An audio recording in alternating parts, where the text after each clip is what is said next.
नमस्कार। तो इस छोटे से वीडियो में हम लोग ये देखेंगे कि गन्ना पत्रक को आप कैसे भर सकते हैं। तो देखिए गन्ना पत्रक है और इसको मैं कोशिश करूँगा कि बहुत ही इजी वे में समझाऊँ ताकि आपको गन्ना पत्रक भरने में कहीं कोई दिक्कत ना हो। तो चलिए ये देखते हैं। तो जैसा आप देख सकते हैं ये एक पूर्ण भरा हुआ गन्ना पत्रक है और इसमें ये जो कंडिका है अधिकांश साथियों को ये स्वयं भरना पड़ता है और कुछ जगह जो संभवतः जो हाई स्कूल्स हैं वहाँ पर ये पहले से प्रिंट आउट किया हुआ मिल जाता है, भरा भराया मिल जाता है। तो जो साथी जिनका ये भरा नहीं हुआ है पहले हम लोग यहाँ से चालू करेंगे, उसके बाद नेक्स्ट जो पेज है ये फ्रंट पेज है उसको हम लोग देखेंगे। तो साथियों सबसे पहले आपको तो ये भरना ही पड़ेगा और इसके बाद ही आपका फ्रंट पेज होगा। तो देखिए वेतन का स्ट्रक्चर कैसा होता है, कर्मचारियों के हिसाब से आपको इसको जानना जरूरी है। इसमें जैसे आप देख सकते हैं सबसे शुरू में वेतन बैंड मूल वेतन।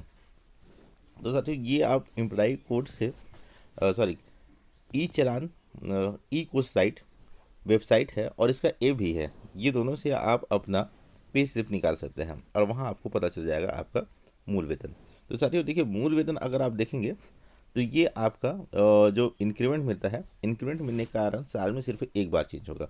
तो आप जब चालू करेंगे जैसे कि यहाँ मार्च 2021 की स्थिति में दिखाया गया है, तो यहाँ पर देखिए ये जो मूल वेतन है 27,700, ये देखिए कंटिन्यू करेगा चलेगा और ये कहाँ तक चलेगा, जून में चलेगा, जून में चलेगा। अब जैसे इनका है तो इनका क्या हुआ है, जुलाई के बाद नया इंक्रीमेंट लगा है। कुछ साथी ऐसे होंगे जिनका जनवरी में इंक्रीमेंट लगता है, इसको आप ध्यान दीजिएगा। पिछले कई वीडियो में मैं इसको समेकित करने का प्रयास किया हूँ कि किसी एम्प्लॉय का जो इंक्रीमेंट होता है वर्ष में एक बार होता है, या तो वो जनवरी में लगेगा या तो वो जुलाई में लगेगा। तो देखिए यहाँ इस केस में क्या हुआ है, जुलाई में ये लगा हुआ है और आप देख सकते हैं मार्च से जून तक एक रहेगा और उसके बाद आप इसको ध्यान नहीं देना और ये कंटिन्यू क्या होगा, एक होते जाएगा।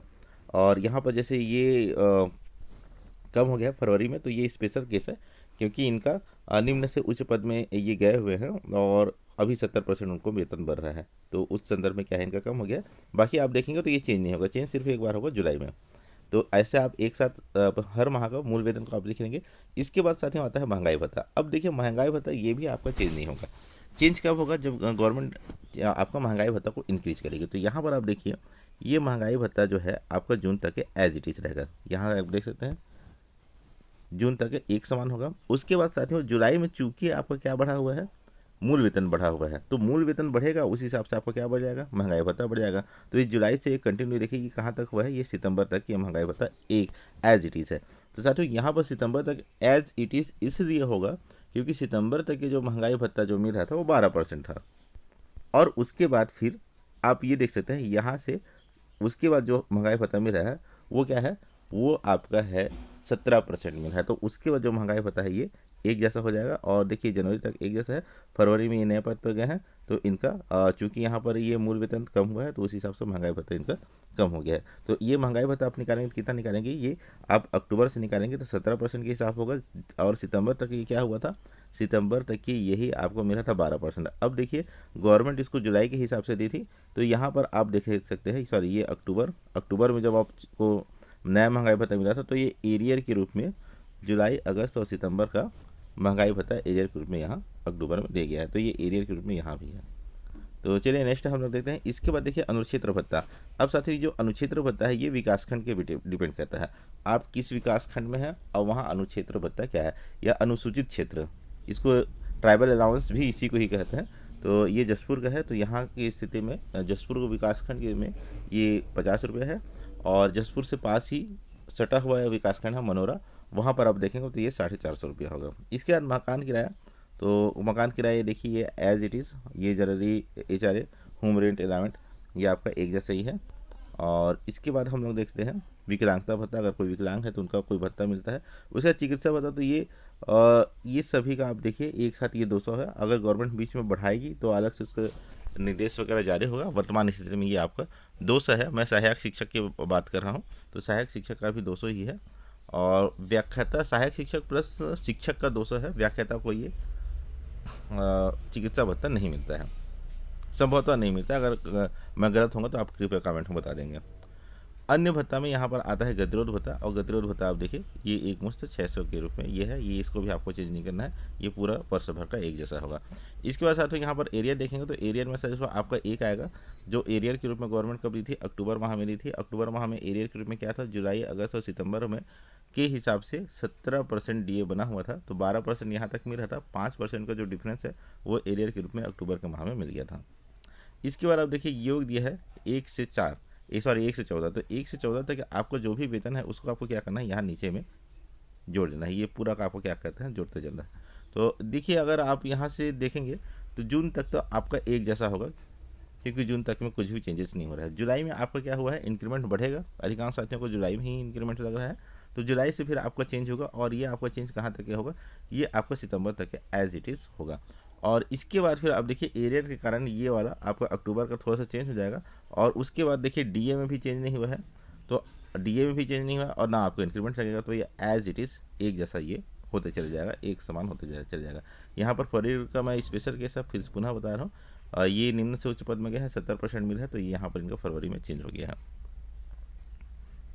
तो साथियों ये इस प्रकार से होगा। इसके बाद कटौती जब आप देखेंगे तो ये आप सीपीएस में, सीपीएस या एनपीएस के रूप में ये जो कटौती जो रहता है ये आपका जो पे स्लिप मिला है उसमें स्पष्ट दे दिया रहता है। अगर आप पे स्लिप के बजाय स्वयं से निकालना चाहते हैं तो आपको दो चीज़ों को जोड़ना पड़ेगा। आप देखेंगे मूल वेतन प्लस महंगाई भत्ता, ये दोनों को आप जोड़ देंगे, और इन दोनों को जोड़ने के पश्चात इसका आपको क्या निकालना है, 14% निकालना है। 14% में साथ में जो डिजिट में आएगा उसको उसके समेकित रूप से डिजिट का जो न्यूनतम जो रहेगा उसको डिजिट के रूप में, दशमलव के रूप में उसको नहीं लिखना रहता है, उसका जो नियरेस्ट जो पूर्ण अंक रहता है उसमें करके इसको हम लोग करते हैं। तो ये आप देखिए ये मूल वेतन प्लस महंगाई भत्ता, इसका दोनों का योग का 10% आपका क्या हो जाएगा, सीपीएस कटौती के रूप में हो जाएगा। तो यहाँ पर आप देख सकते हैं ये लगभग 30,000 के आसपास होगा, 31 समथिंग। तो ये आप देखिए 3,102, ये क्या है, ये आपका क्या है, सीपीएस का कटौती है। और ये सीपीएस का कटौती भी आपका क्या होगा, मार्च से जून तक तो एक ही जैसा होगा, क्योंकि आपका यहाँ पर कोई भी वेतन में कहीं चेंज नहीं हुआ है। जुलाई में चूंकि आपका क्या चेंज हुआ है, मूल वेतन चेंज हुआ है, तो ये आपका थोड़ा सा बढ़ जाएगा। और मूल वेतन चेंज होगा तो आपका क्या चेंज होगा, डीए भी चेंज होगा। बाकी इधर ये सब एज इट इज़ रहेंगे, ये इधर के जो होते हैं।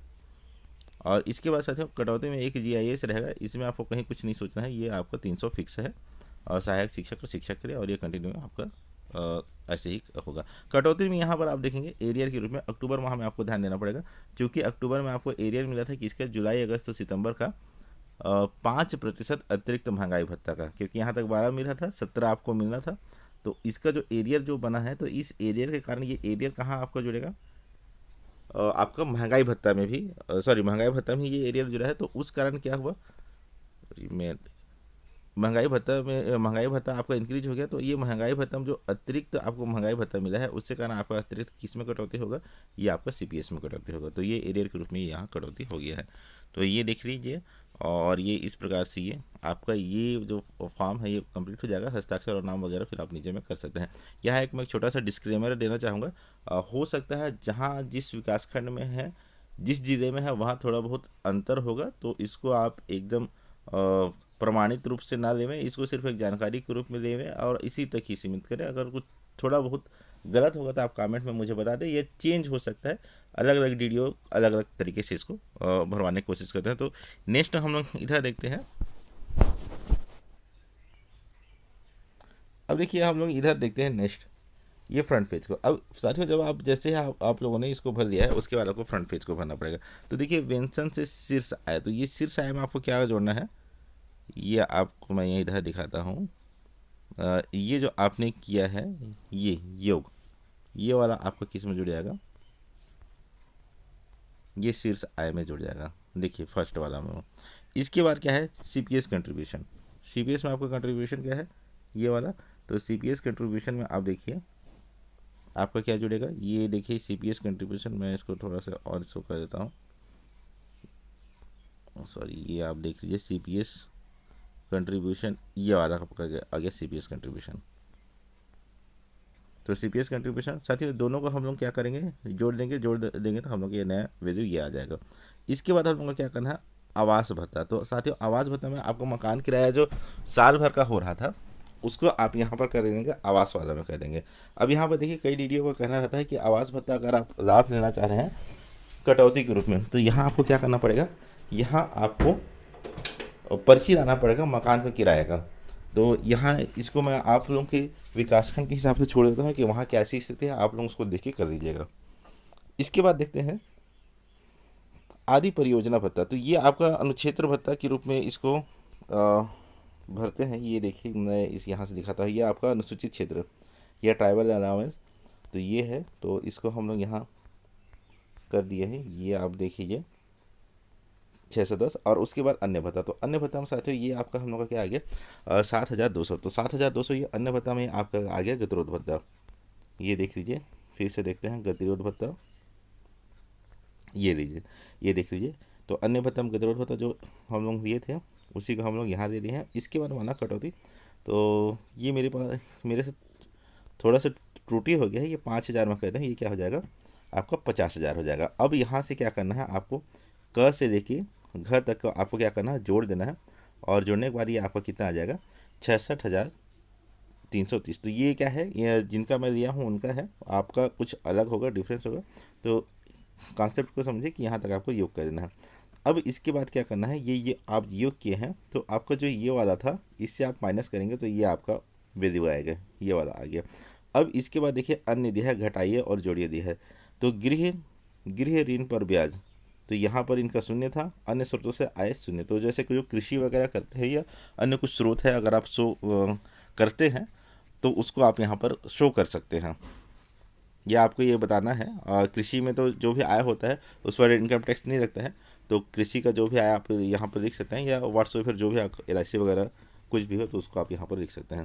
तो यहाँ पर इनका शून्य है, तो ये शून्य, तो ये वाला जो वैल्यू हमारा नीचे आ गया।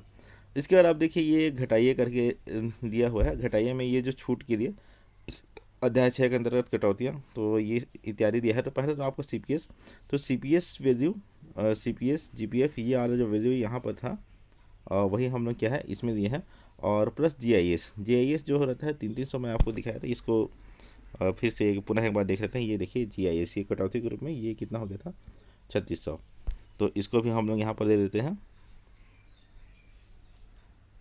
ये देख लीजिए ये कटौती के रूप में हो गया। अब दोनों को देखिए क्या करना है, टोटल करना है। ये कटौती हम लोग देखना है, तो टोटल किया था हम लोग का कितना है, ये यहाँ से देख लेते हैं। कटौती किए घटाइए देख रहे हैं, और ये दोनों कटौतियाँ एक CPS और GIS, और दोनों का वैल्यू इतना हो गया। प्लस अब देखिए ये जो धारा है इसमें क्या है नियोक्ता अंशदान। तो साथियों अभी तक क्या था 10% आपका DA प्लस मूल वेतन का कटौती होता था NPS के लिए, और इतना ही आपका एम्प्लॉयर कंट्रीब्यूशन होता था। तो 10% तो ये आपका हो गया। अब ये 10% जो शासन के द्वारा नियोक्ता के द्वारा दिया जा रहा है, तो उसका वैल्यू हम लोग यहाँ पर देखिए। अब यहाँ पर से देखिए बचत के रूप में जैसे इसमें दिया हुआ है चिकित्सा बीमा, ये तो ये उच्च शिक्षा के लिए दान की राशि स्थायी विकलांगता, तो ये सब अगर आपके पास है तो आप यहाँ पर लगा सकते हैं, लेकिन इन सभी चीज़ों के लिए आपको प्रमाण पत्र साथ में अटैच करना पड़ेगा। तो चलिए यहाँ पर इनका शून्य था तो कुछ नहीं किया। अब यहाँ पर देखिए इसको और इसको जोड़ दिए हैं, तो टोटल वैल्यू कितना आ गया है, ये आपका आ गया है। देखिए इसको और इसको एडिशन किए हैं तो ये आपका ये आया। कुल कटौतियाँ क्योंकि घटाइए करके दिया है, तो ये सभी को ये यहाँ से टोटल और यहाँ से जो ऐड किए तो ये हम लोग का वैल्यू आ गया। अब इसके बाद क्या इसमें दिया हुआ है कर योग्य आय, कर योग्य 5 - 6। तो देखिए 5 ये है, तो 5 हम लोग को टोटल वैल्यू ये आ रहा है, और -6 मतलब ये वाला जो आपका आया है वैल्यू, ये सॉरी ये 80,000 वाला। तो ये दोनों को क्या किए, इससे इसको घटा दिए, इससे घटाए, तो हम लोग का वैल्यू क्या आ गया, ये आ गया। तो ये क्या हो गया कुल कर योग्य वैल्यू आ गया। अब देखिए आयकर की गणना। अब आयकर की गणना के लिए क्या है, यहाँ पर जो देखिए स्पष्ट दिया है, जैसे दिया है 2.5 लाख तक के निरंक। तो यहाँ पर देखिए कितना आ रहा है 2,95,656। तो साथियों यहाँ 2.5 लाख तक के क्या आएगा, जीरो आएगा। लेकिन 2.5 लाख से अगर आप घटाएंगे तो समथिंग 45,000 एक्स्ट्रा बचेगा। देख सकते हैं 2,95,656 है, तो 45,000 के समथिंग बचेगा। अब इस 45,000 पर आपको कितना देना है, 5% का आपको लगेगा आयकर। तो 45,000 देखिए ये वाला वैल्यू आएगा 45,656, यहाँ से आप देखिए घटाएंगे 2.5 लाख से घटाएंगे तो इसका आपको निकालना है 5%। तो इसका आप 5% निकालेंगे साथियों, तो ये देखिए ये वाला वैल्यू आएगा 2283। ठीक है, तो यहाँ पर 2283 करिए। 5 लाख से 10 लाख तक 20%, तो 5 लाख से ऊपर तो जो इनकम है, टोटल इनकम करी हो गया ये तो आपका 2,95,000 है। तो 5 लाख से ऊपर नहीं है, तो 5 से 10 लाख तक भी नहीं है, 10 लाख से ऊपर ये नहीं है, तो ये सब नील आ गया। अब सकल आयकर, सकल आयकर के लिए क्या किए हम, सकल आयकर ये सबको करते गए, तो ये कितना आयकर कितना हुआ 2283। अब देखिए ये धारा 87 अ की तरह छूट, ये 12,000 रुपये की छूट करी हो गया है 5 लाख से कम होने पर। तो देखिए यहाँ पर केस देखिए, ये टोटल कर योग्य आय कितना है 5 लाख से कम है। तो 5 लाख से कम होने पर आपको जो कर लग रहा है, ये कर कितना लग रहा है 2,0283। इसमें आपको कितना तक छूट मिलेगा 12,500। तो इसको अगर ये राशि को आप 12,500 से घटाएंगे तो ये क्या आएगा, माइनस में आएगा। तो इसको हम लोग आयकर की दृष्टि में क्या लेंगे, ये आपका शून्य हो गया। मतलब ऐसा नहीं है कि आप इसको घटाएंगे तो आपका जो भी वैल्यू बचेगा 9,000 के समथिंग, तो गवर्नमेंट आपको माइनस के रूप में वापस देगा, ऐसा नहीं है। यहाँ पर इसको हम लोग शून्य के रूप में देंगे, तो आपका अब आयकर यहाँ पर क्या हो गया, शून्य हो गया। तो जिनका मैं दिया हूँ उनके केस के हिसाब से क्या हो गया, अब इनका शून्य हो गया। कुल देकर आय के भी क्या हो गया, शून्य हो गया। और ये जमा है, ये सब यहाँ लाइन से आपका शून्य हो गया। अब अंत में साथियों यहाँ पर आपको क्या करना है, यहाँ आपको अपना नाम लिखना है और नीचे आपका सिग्नेचर करना है, और इसके बाद ये आपका गणना पत्रक कंप्लीट हो गया। तो उम्मीद करूँगा कि ये वीडियो आपको पसंद आया होगा। अगर अभी तक वीडियो देखे हो तो एक लाइक बनता है।